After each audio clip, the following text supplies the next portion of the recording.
in which the God of ages is to be enshrined, is to find his material sanctuary among men. This power of mind is variously represented in ancient philosophy, but I think that we consider in most cases that this power of mind is particularly centered in the egoism of man. It is this power of mind by which man ultimately discovered his own identity, his own self-existence. And by establishing his own self-existence, he made the discovery that he was somewhere between heaven and earth. He had outgrown the earth, but he had not yet reached heaven. And he conceived, therefore, of a ladder uniting heaven and earth, the same ladder or the type of ladder that we find in the story of Jacob and his dream. This ladder was one upon which living beings ascend and descend. This ladder was the orbits of the 7 planets that extended upward from the surface of the earth to the inner surface of the firmament or the empyrean. And these 7 orbits were the abodes of 7 cosmocrators, or deities of creation. They were the ones who molded matter. They were the tyrants, the gods of old. They were the jealous gods of ancient nations and races. They were the ones that, moving about the earth, sought and accomplished the organization of the earth. Among them, according to the Olympian hierarchy, the parts of the world were divided and distributed. They were given their kingdoms, their temples, their sanctuaries. From them, the ancient Hindus say, came forth the continents and the races and the nations, each under the rulership of its own particular deity. But these deities in themselves simply represent the specializations of the 7 powers of the mind, moving relentlessly but magnificently, ultimately to become the 7 powers of the soul. Now this transformation of these 7 as first appearing, focusing their energies upon matter to produce creation, and finally becoming 7 doors through which creation escapes back into a spiritual state. This strange difference, the descending and ascending powers of these planetary arcs or arches, are represented through the involutionary and evolutionary motions of energy. So in the initiation rites of ancient man, we find this set forth in such symbolism as the hymn of the robe of glory. We see man as a spirit, man as a divine being, a part of God. We find him descending in some systems voluntarily and in others involuntarily, but always that he is descending through the 7 orbits of the planets, as he descended through the royal arches of Enoch, to come finally to the earth, and there to go to sleep in matter, and there to remain asleep for a certain time, and finally to awaken from this sleep as an infant, to pass through the 7 ages which constitute physical life, and the 7 stages which represent the 7 degrees of spiritual evolution. We find, therefore, that these levels or stages or degrees are related to the 7 churches which are in Asia, and the 7 golden rungs of the ladder that fell from heaven so that Muhammad could ascend through the gates of the Empyrean. Man, then, has this 7-fold mystery within himself. He is ascending through 7 stages of consciousness, and he is returning gradually to the Empyrean, or to the heavenly state from which he came. He ascends through his own growth, through his own disciplines, and through the perfections of arts and sciences, for every labor that he performs is part of the septenary. Every degree of growth which he attains is part of it. His evolution through races, his evolution through religions, cultures, through great epics in history, all these turn back upon the septenary, and all parts can be measured and determined by the 7 levels of the soul by which it ascends to the light from which it came. These are the 7 souls of the ancient Gnostic doctrine and of the Egyptian teaching about immortality. So we have man as a creature passing through an initiation ritual. He descends to the 7 orbits, becomes locked in the abode of darkness, and then from darkness he re-emerges. And in your doctrine of Neoplatonism, you find the 7 steps of consciousness ascending from opinion through sense to knowledge and finally upward to illumination, which is again the perfection of the psychic life in man. Incidentally, and by all these points, it is curious that in the evolutionary process, it is not the personal life of man, but the psychic life which must be saved. It is not the individuality, but the universality in man which is important. And this must be brought ultimately and finally to its total liberation. So we have these orders of ancient planets. And we go back to our Greek system, and we find several things that are of great interest to us. In the Greek theology, for example, we find that originally the great God was called Heaven. And this God was called the great Father God. And he was Uranus, the sky deity. And this sky deity ruled supreme for a great period of time. And then his kingdom was taken from him by Saturn. And Saturn in turn lost his kingdom to Zeus. And Zeus, in order to save his kingdom and to make possible its ultimate regeneration, fashioned in a mystery and carried in a golden thigh bone the mysterious infant child Zagreus, or Dionysus, who was to be the radiant personification of the God himself. This deity, Dionysus, was for the salvation of the world. Now let us see what this all means when we start to develop it. We see then that heaven, Uranus, losing its kingdom to Saturn, is the beginning of generation. This means the first orbit within the great mystery of the sky itself.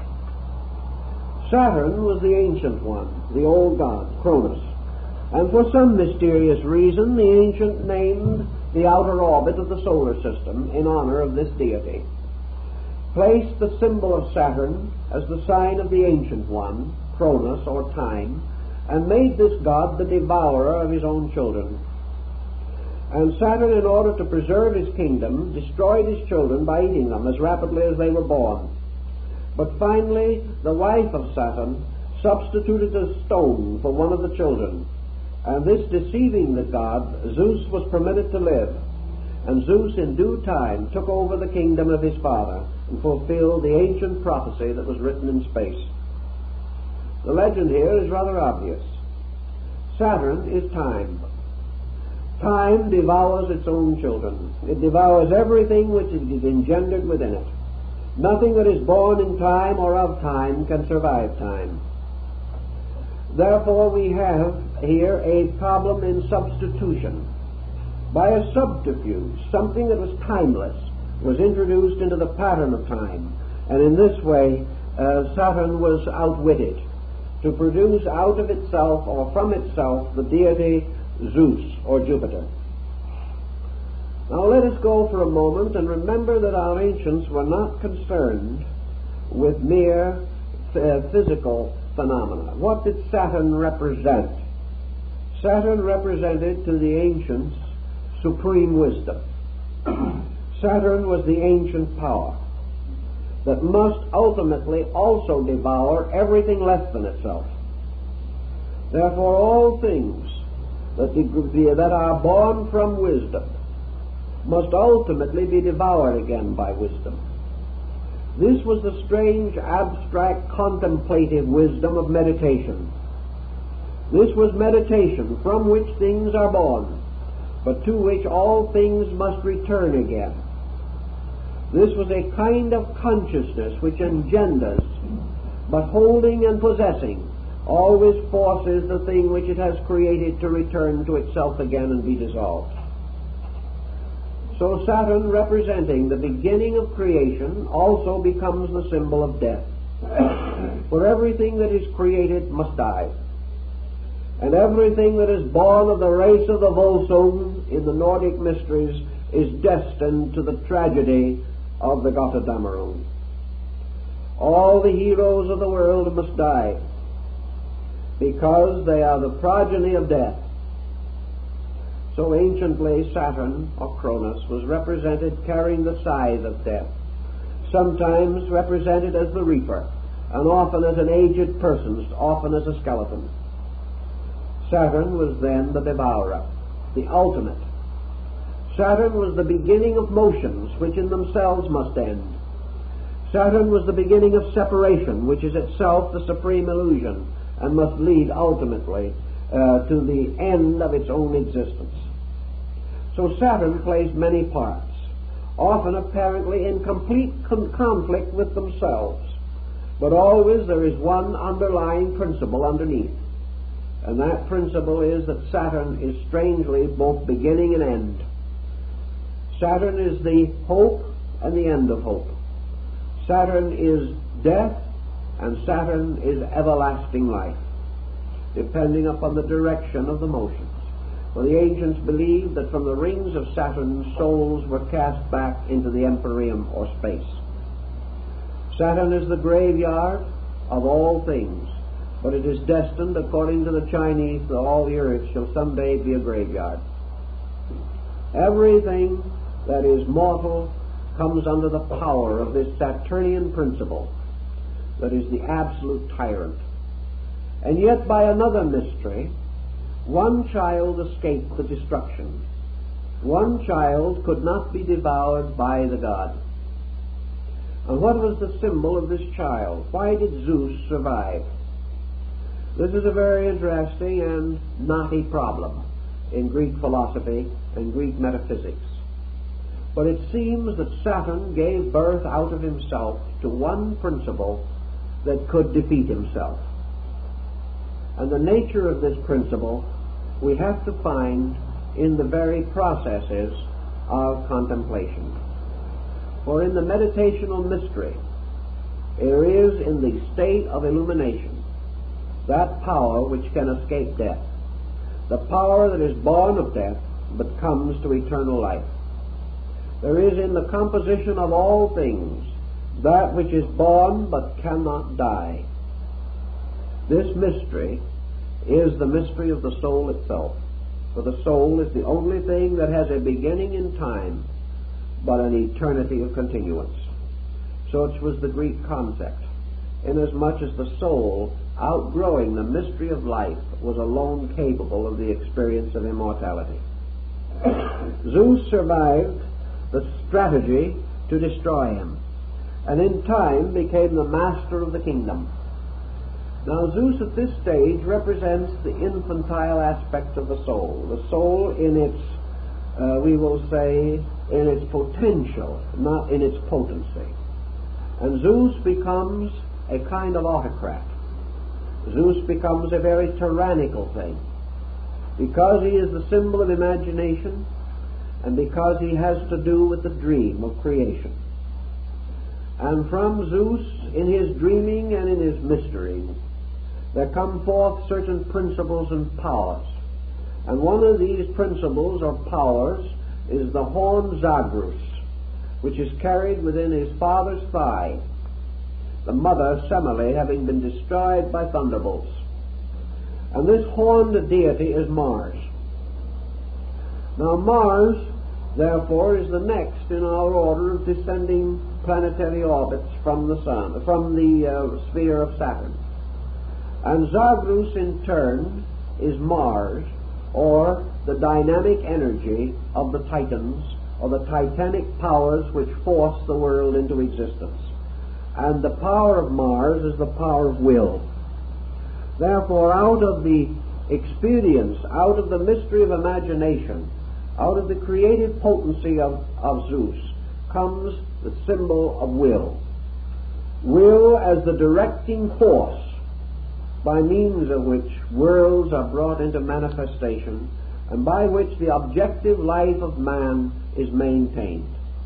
But this Zagreus passes through a metamorphosis, because will in itself is a very subtle thing, as Schopenhauer points out. And out of the mystery of will comes the alternative deity. For from Zagreus comes forth Dionysus. And this change is accomplished without death or without the changing of personality. Zagreus simply becomes Dionysus. And the means of this becoming is a metamorphosis so gradual and so systematic that it is almost impossible to determine the boundaries of the myth. Dionysus, of course, is the sun. So we find the solar system moving from the power of Mars to the power of the sun.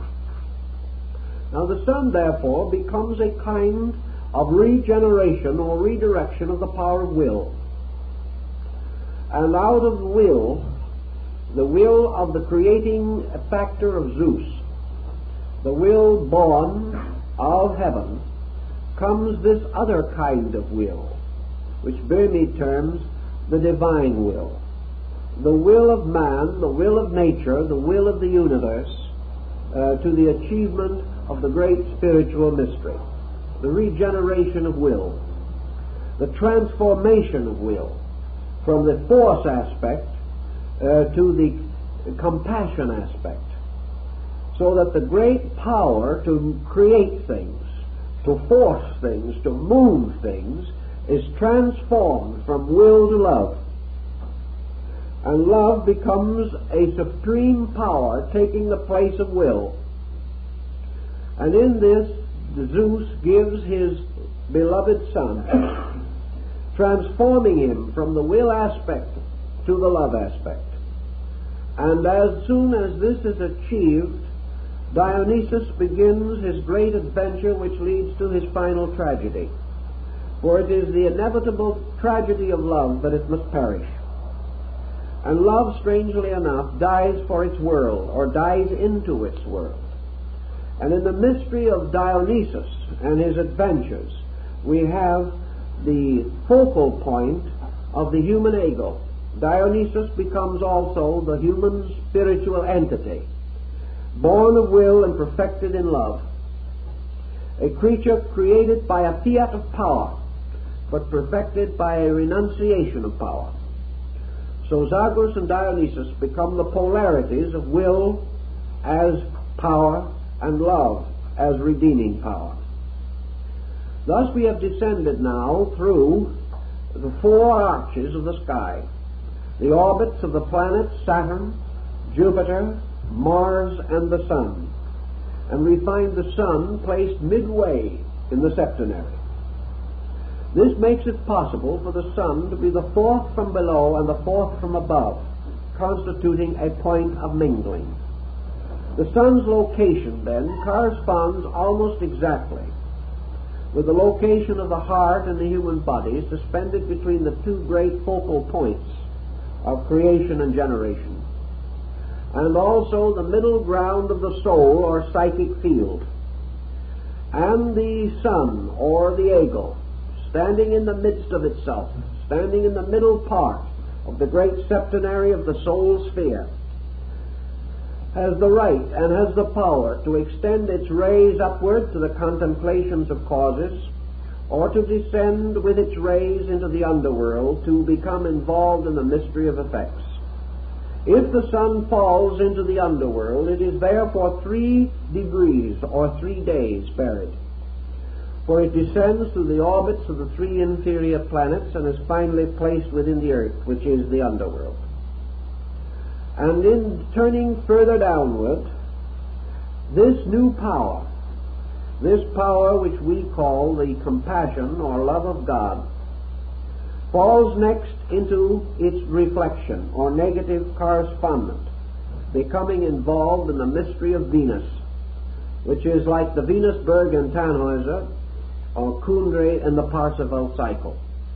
For as the sun, blessed of its father and bearing its father's power of divine love, representing the ego, falls into the orbit of Venus, it falls into sensory or sensuous love.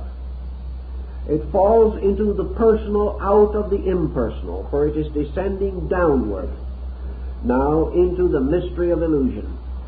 And Venus is the guardian of the garden of illusion. And Venus represents the appetitive and emotional powers of the soul. Captured within these powers, held like Parsifal in an enchanted garden, the soul begins to substitute human emotion for divine emotion, substitutes attachment to form for attachment to life, substitutes the beautification of externals for the glorification of eternals. And so this great psychic entity falls into the orbit or sphere of Venus, who is the mistress of the oceans, born out of the sea, born out of Maya or the dream. This mysterious descent, according to the Greeks, was represented in their mystery rituals by a series of sensory temptations, which, unless the candidate could overcome them or withstand them, meant that he was led astray into the mystery of darkness. From this orbit, the psychic nature falling into generation, and now we will say clothed with the emotional power of Venus, therefore with sensory appetite and emotion, falls then into the orbit of Mercury. And in the orbit of Mercury, another factor takes over. For Mercury is the symbol of the critical intellect. Mercury is the symbol of sensory perception, deriving its authority through the five senses. Thus, the objective sensory perceptions of man are represented by Mercury. They are the senses which are the messengers of the gods. They carry the sensory reflexes from the external world to man, and from man outward to the external world. But by now he is captured in the illusion. Therefore now, not only does the emotional nature tyrannize him, but also the intellective principle, in its negative polarity, Mercury, begins to burden him with opinion, divides him, creates criticism, sets him upon a division of learning, of attitudes, in which little by little the unities of knowledge are lost, so that Mercury makes him the critic rather than the knower. It makes him the intellectual rather than the wise person. And having become invested and involved, therefore, with the powers of the sensory illusions, the generating or incarnating soul falls into the orbit of the moon, which is the last before the actual embodiment or the final descent into matter. The orbit of the moon is the orbit of imagination.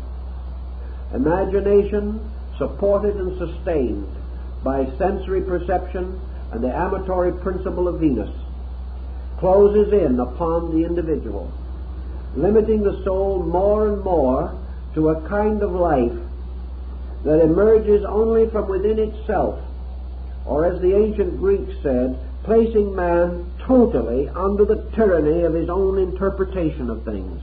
For imagination creates the world we live in. We do not live in a world as it is, we live in a world as it seems to us. Every neurosis, every bitterness, every defeat in our own nature colors our concept of the whole world. And as our own disillusionments increase, as our own vitality decreases, the world closes in upon us as a terrible or hateful thing. Imagination gives us false motivations, limits us and binds us constantly with the effects of our own inward imageries, drawing upon the darkening resources of our inner lives. In our slow descent, we come finally into the amazing and incredible condition that we no longer even are capable of seeing the world as it is, knowing the world even with the aid of the sensory perceptions, because everything that we see is instantly interpreted. Everything that we contact is distorted and deformed by our own imaging about it.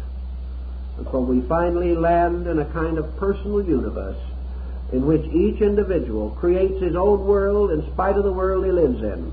And instead of being a citizen of the earth, he becomes only a partisan within his own tiny world, the world perhaps of himself alone, or of his family, or of a few limited ties.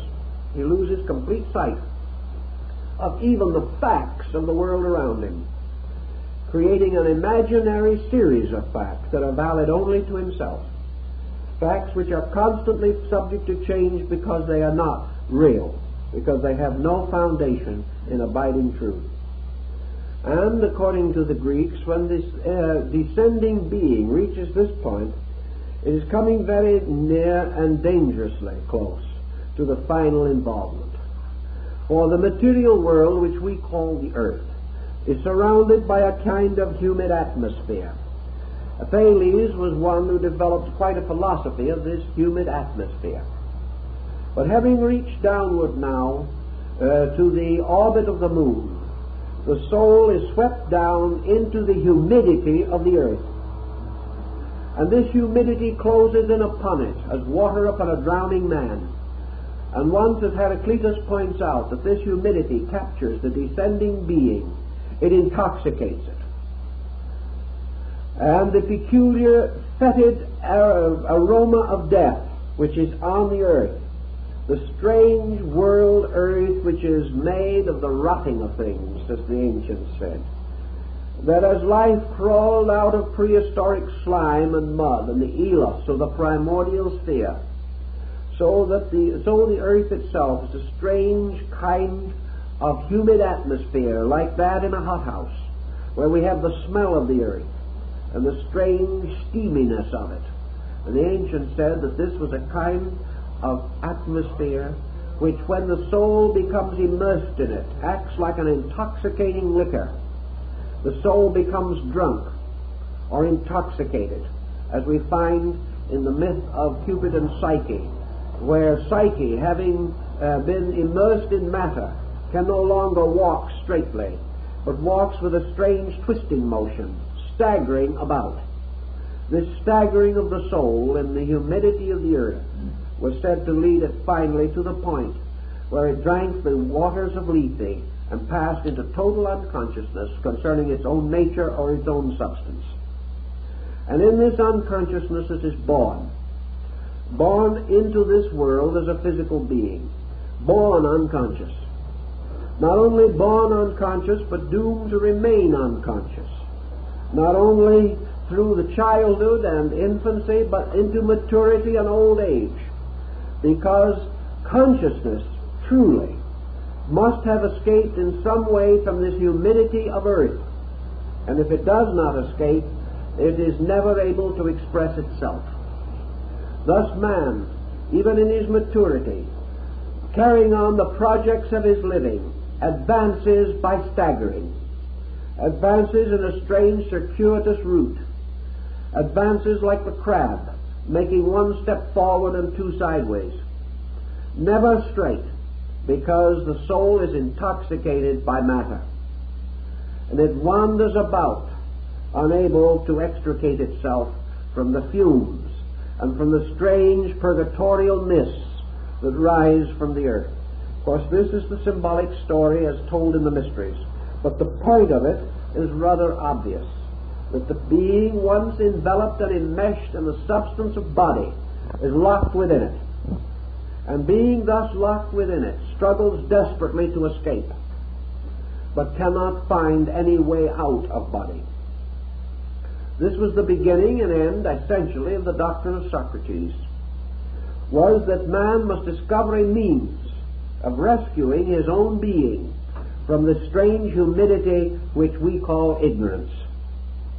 Ignorance being the strange property which intoxicates the soul when it enters into the sublunary sphere which we call the earth.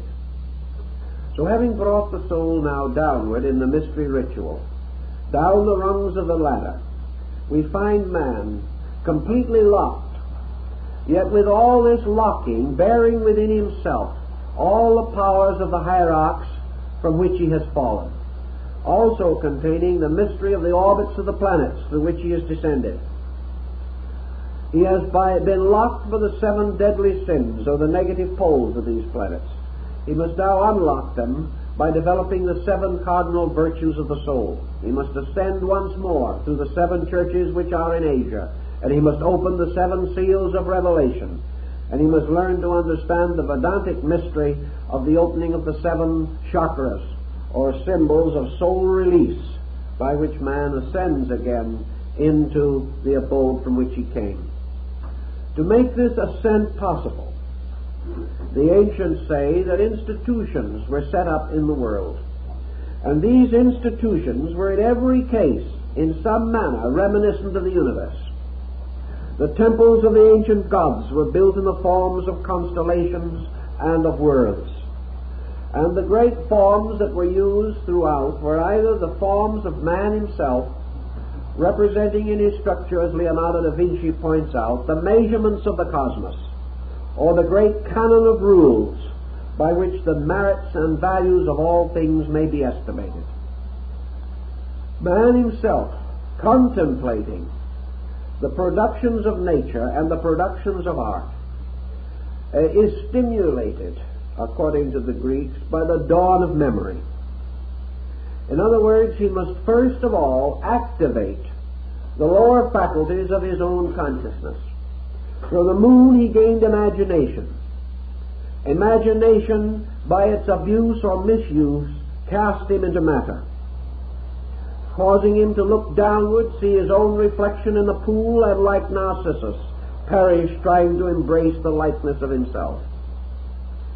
But man ascending must ascend back through these orbits by transmuting each of the energies and making the destroying powers the redeemers. He is able to do this because within himself was placed the blood of Dionysus. He contains within himself the life of the solar mystery. And because he possesses this, he is potentially capable of overwhelming or overcoming the creatures that guard each sphere all the way back to the world from which he came. Man is greater than the angels. Man can escape because by nature, origin, and substance he is superior to the thing in which he is captured. If man had been created in or differentiated from any one of those 7 levels, he could not ascend above it. But because he was created above them all, he can be restored to his own natural destiny.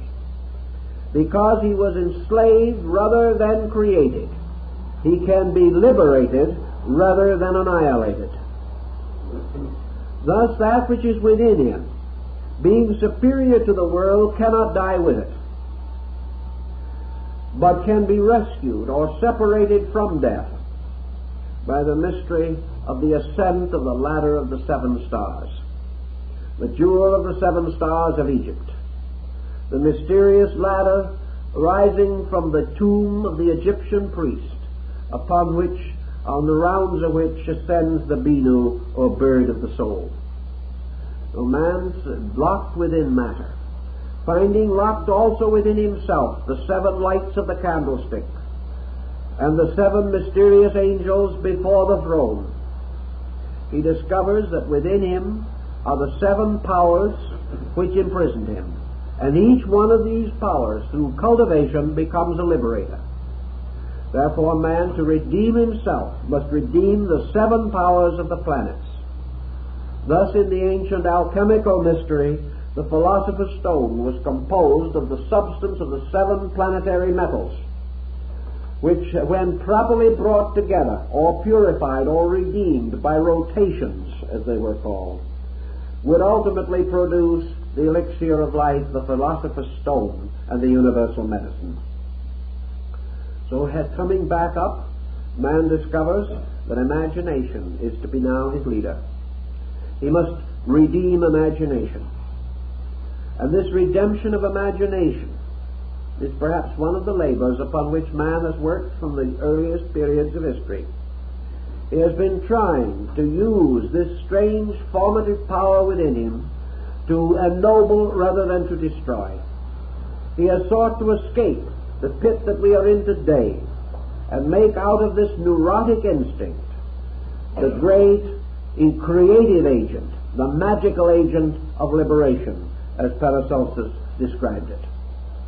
For imagination is the thing that makes it possible for man to dream that he is better than he is, dream that he is able to achieve. For everything we have fashioned and created in this world was first in the imagination of man, and then by building a foundation under dreams, he advanced the common cause of his kind. So the purification and redemption of imagination causes man to first imagine and then comprehend the magnificent integrity and order of the universe. He sees himself as a God. He sees himself as a divine creature, and is moved by this vision to become like that which he desires to be. So out of imagination then comes what the ancients would have definitely called a certain sensory organization. And on the level of this sensory organization, we probably can place the whole structure of science. For here, with the mind's lower faculties under the rule of Mercury, man begins the integration of his world. He begins these projects of the mind which seem important to him, but which in the universe are probably totally unimportant. They are important only for what they can do for man and not for what they can do for the universe. But gradually, science organizes sense perception. It takes the sensory perception away from the superficial and the obvious, organizes it, tests it, tries it, disciplines it, until finally man develops what we may term a scientific method, an orderly procedure for the cultivation of those things which he has imagined, and what poets have dreamed scientists have caused to come about.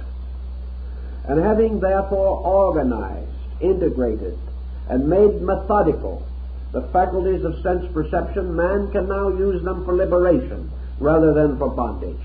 Instead of being drowned by the senses, he makes use of them to open doors into larger worlds and to carry him forward to a still greater achievement.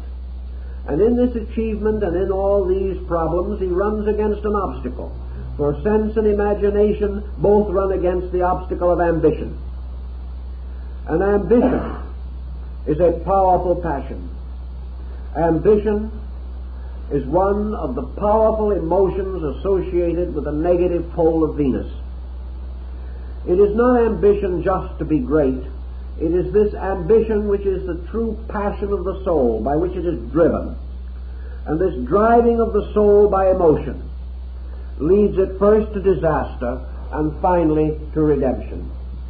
For it is the redeeming, regeneration of the emotions, by means of which man slowly emerges into a world of friendship instead of a world of fear. It is by the redemption of emotion that man becomes capable of being a friend, capable of a pure affection for life, for beings, for persons, for conditions, capable of a humanitarianism which places the common good above individual good and causes love of self to be finally dissipated by love of good. And so by degrees man takes love, which once bound him to his own ego, and uses it to release his skill, giving benevolence to knowledge, giving depth to illusion or sensation. So finally these factors all contribute to the elevation of man and the ultimate improvement of the total structure of human society. Man then returns once more to the level of the Dionysian estate, which is the orbit of the sun. And here man finally exhausts those things for which the sun stands.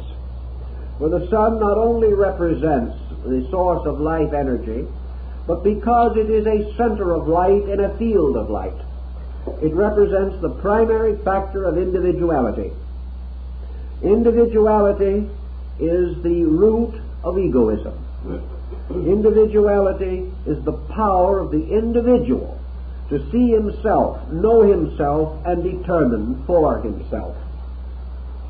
So this individuality, which was once a passion to be separate, gradually leads upward in its redeeming course until it reaches itself and comes back again to the level of ego existence in the concept of the perfect human being.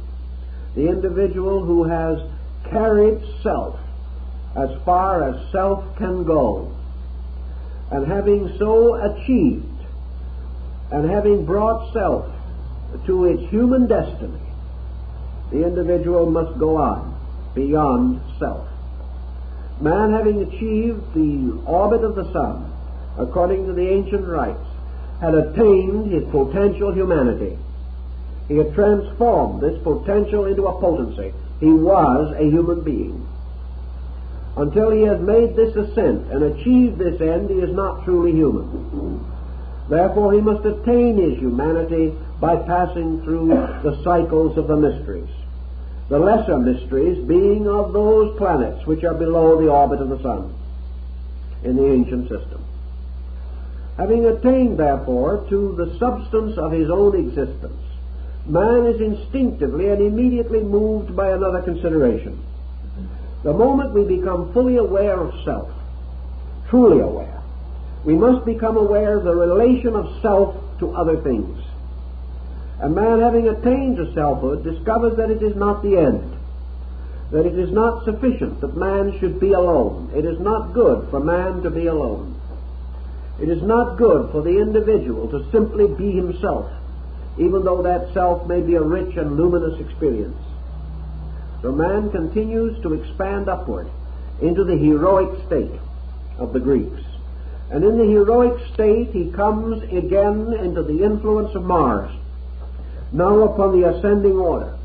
For of the order of heroes are such as Achilles, a mighty warrior, Odysseus, a strong and brave man, Hercules, slayer of the Nubian lion, and many other wonderful and magnificent adventures. Mars, therefore, now represents a new kind of energy introduced. And it is this kind of energy which causes the individual to ascend to the heroic state. That which was the martial principle of aggressiveness now takes the form of man's dynamic determination to overcome the egoism in himself. He becomes the armored warrior, like St. George of Cappadocia, the warrior who must slay the dragon of his own ego. He becomes, therefore, the overcomer of beasts. He becomes the cleanser of stables. He becomes capable of capturing the girdle of the Amazons. One step by step he achieves the heroic state, the hero represented by the man of spiritual action. Now, the man of spiritual action is the one in whom this action is both dynamic and internal. It is the action which is great enough and strong enough to break the tie of the ego.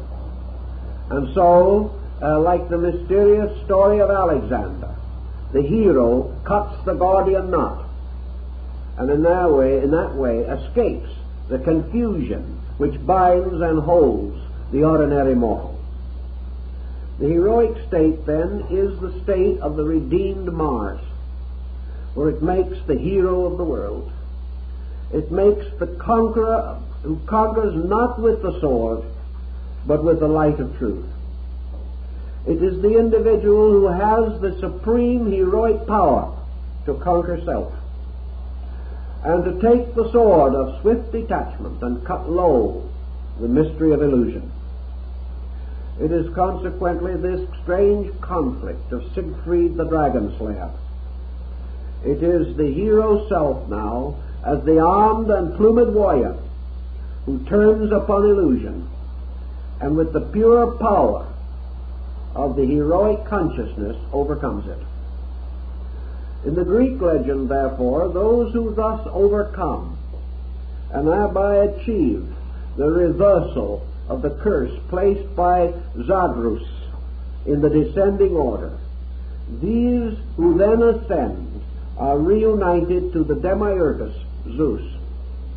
entering into the Jupiterian state. And the Jupiterian state in the ancient Greek system or symbol was the state of true or universal mind. Here the individual begins to take upon his own consciousness the mind which is above ego. This is the higher monastic mind of India, the mind that transcends thinking as we know it, so that it becomes what the ancients called the legislative mind, the mind that begins to seek for and gain identity with the law.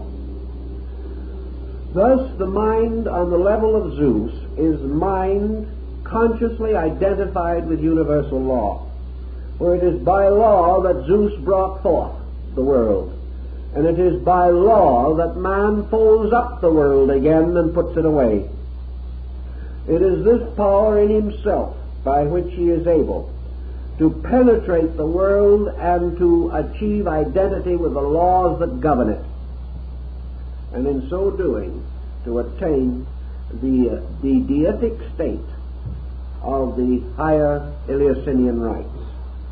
Thus, this is the law, this is the type of mind that is the pure reflective mind, the mind which in the descending arc objectified to create the world, and on the ascending arc subjectifies to experience the power above the world.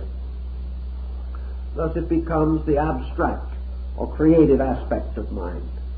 And having thus accomplished its destiny as mind, it returns to the father whom it first outwitted, and that is Saturn. And it stands upon the edge of the mysterious world over which Saturn governs.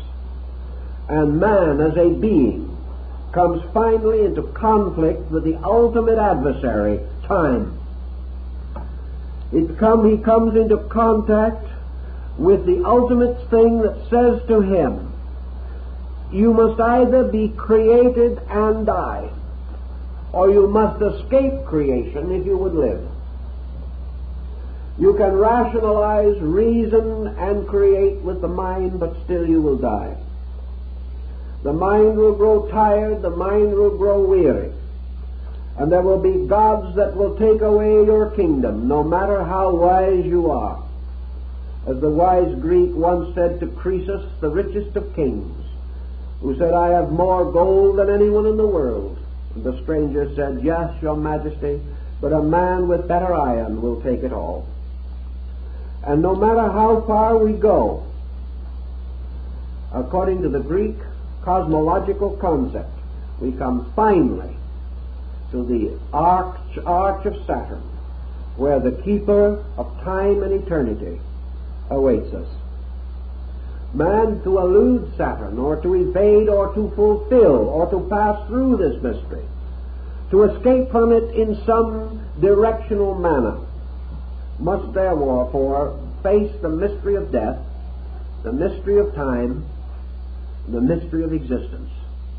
For all of these things hang like pendants upon Saturn's splendor and emaciated structure. So man finds that he approaches Saturn, that the reaper is there to gather all that belongs to itself.